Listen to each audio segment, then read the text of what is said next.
Olá, pessoal!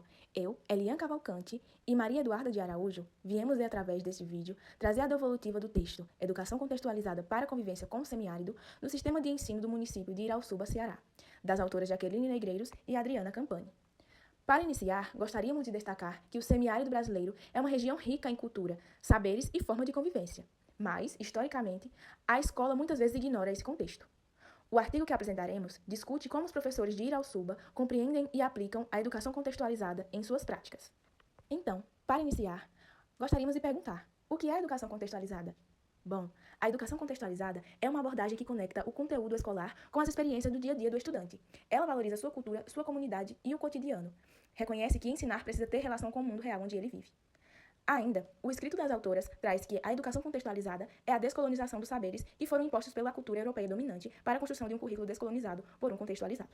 Compreendendo isto, partimos para um ponto importante dessa pesquisa, a função social da universidade para práticas contextualizadas.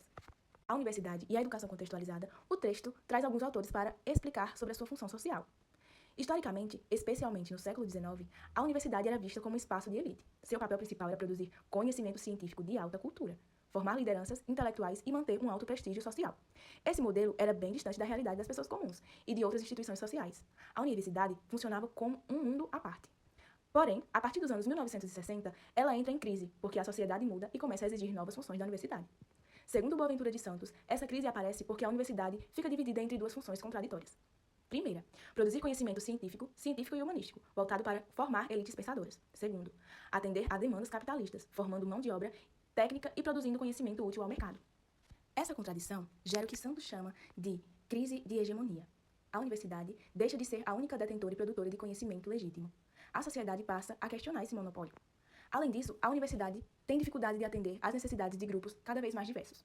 Assim, ela perde centralidade, outras instituições começam a produzir conhecimento fora do ambiente universitário, também surge a demanda por democratização do acesso e por maior compromisso social. Essa crise leva à reflexão: para que serve a universidade hoje? E como ela pode continuar relevante sem isolar o mundo real? Durante muito tempo, a universidade acreditou que seu dever principal era buscar a verdade através da pesquisa pura, priorizando a teoria em detrimento da prática. Isso criou a divisão rígida entre teoria versus prática. Mas, no pós-guerra e nos anos 1960, a sociedade passou a exigir conhecimento aplicado, solução de problemas reais, desenvolvimento tecnológico, formação profissional mais próxima das demandas sociais. E isso gerou três crises. Sendo a primeira a crise de legitimidade, em que a universidade deixa de ser vista como uma instituição neutra, justa ou consensual. Mas por quê? Porque ela mantém saberes hierarquizados, dificulta o acesso das classes populares e não dialoga com a diversidade cultural e social. Assim, ela se distancia da população. Segunda, a crise da hegemonia.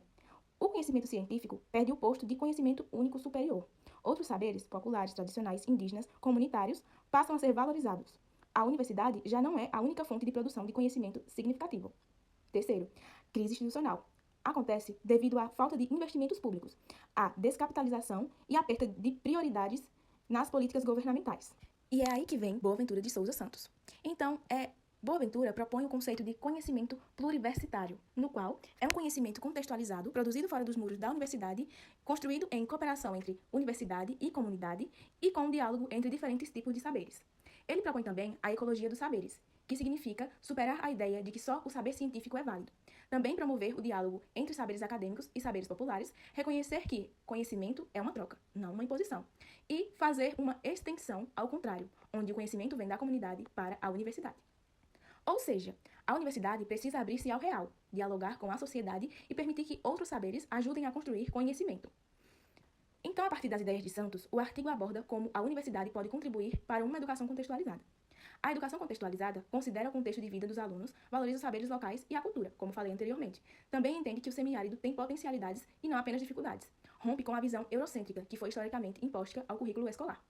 Então, a ideia central aqui é a descolonização do currículo. Isso significa deixar de reproduzir a visão negativa estereotipada do semiárido, abandonar livros didáticos que tratam o sertanejo como ignorante ou atrasado, devolver a voz e reconhecer aos sujeitos locais, promover uma educação que valorize o que é local sem ignorar o que é global. Daí vem o segundo autor, Martins. Ele explica que a descolonização é romper com a nomeação de fora, que define o sujeito que vive no semiárido como matuto ou um sujeito sem saber. A contextualização devolve a identidade, pertinência e protagonismo dos sujeitos. Então, os princípios pedagógicos da educação contextualizada são a valorização do cotidiano, compreensão histórica, social, econômica e política do lugar, diálogo permanente professor, aluno, comunidade, troca de saberes, e articulação entre ciência e saber popular.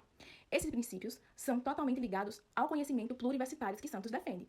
Ou seja, educação contextualizada não é só adaptar o conteúdo, ela é a forma de produzir conhecimento com a comunidade e não sobre a comunidade.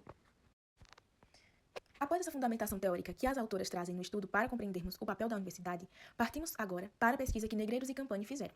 Nela, foram selecionados 9 sujeitos que compõem o quadro de docentes da Rede Pública de Educação Básica do município de Irauçuba, que cursam também especialização em Educação Contextualizada para a Convivência Solidária e Sustentável com o Semiárido, realizada pela Universidade Estadual Vale do Aracaju, UVA, e que já possuíam alguma experiência de práticas pedagógicas em Educação Contextualizada.